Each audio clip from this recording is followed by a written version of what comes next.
Maraming nagtatanong, maraming nagtatanong kung para saan ba ang Made with AI.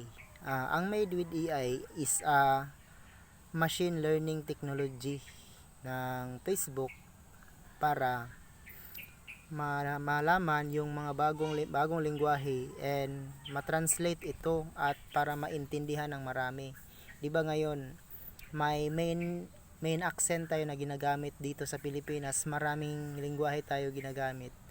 Ang AI, Made with AI, siya po yung magta-translate ng parang sa term pa lang na machine learning technology ay tungkol po ito sa mga sinasabi natin sa ating content, kung either meron bang violation yung sinabi natin, tapos yung hype, okay lang yung hype, pero karamihan kasi sa mga hype na may sasabihin sila na mas maano ng tao, na parang maraming magko-comment.